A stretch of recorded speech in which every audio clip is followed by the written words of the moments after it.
Now there was a famine in the days of David for 3 years, year after year, and David sought the face of the Lord. And the Lord said, there is blood guilt on Saul and on his house, because he put the Gibeonites to death. So the king called the Gibeonites and spoke to them. Now the Gibeonites were not of the people of Israel, but of the remnant of the Amorites. Although the people of Israel had sworn to spare them, Saul had sought to strike them down in his zeal for the people of Israel and Judah. And David said to the Gibeonites, what shall I do for you? And how shall I make atonement that you may bless the heritage of the Lord? The Gibeonites said to him, it is not a matter of silver or gold between us and Saul or his house. Neither is it for us to put any man to death in Israel. And he said, what do you say that I shall do for you? They said to the king, the man who consumed us and planned to destroy us, so that we should have no place in all the territory of Israel. Let 7 of his sons be given to us, so that we may hang them before the Lord at Gibeonites, the chosen of the Lord. And the king said, I will give them. But the king spared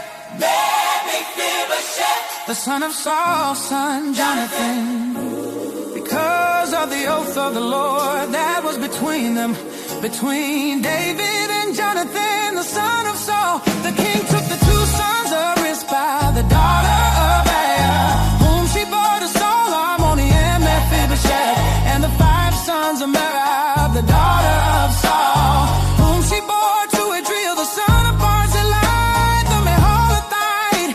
And he gave them in the hands of the Gibeonites, and they hanged them on the mountain before the Lord. And the 7 of them perished together.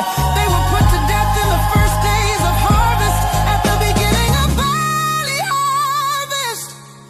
Then Rizpah, the daughter of Aiah, took sackcloth and spread it for herself on the rock, from the beginning of harvest until rain fell upon them from the heavens.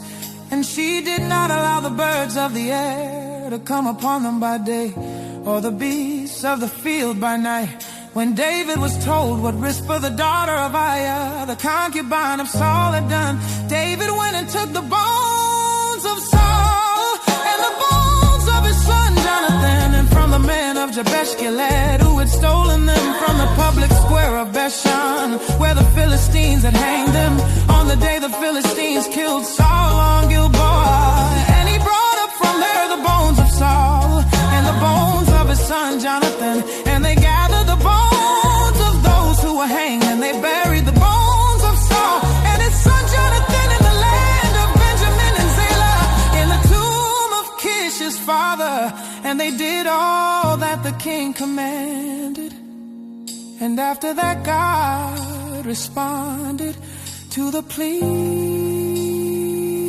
for the land. War with the Philistines. There was war again between the Philistines and Israel. And David went down together with his servants, and they fought against the Philistines. And David grew weary in Ishbi-Benob, one of the descendants of the giant, whose spear weighed 300 shekels of bronze, and who was armed with a new sword, thought to kill David. But Abishai, the son of Zeruiah, came to his aid and attacked the Philistine and killed him. Then David's men swore to him, you shall no longer go out with us to battle, lest you quench the lamp of Israel.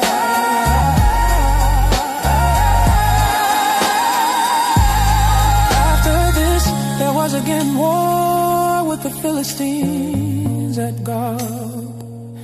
Then Sibbecai the Hushathite struck down Saph, who was one of the descendants of the giants. There was again war with the Philistines at Gob. And Elhanan the son of Jeroham the Bethlehemite struck down Goliath the Gittite, the shaft of whose spear was like a weaver's beam.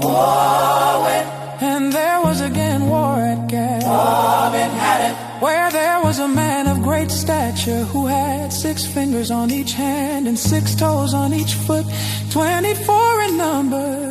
And he also was descended from the giants.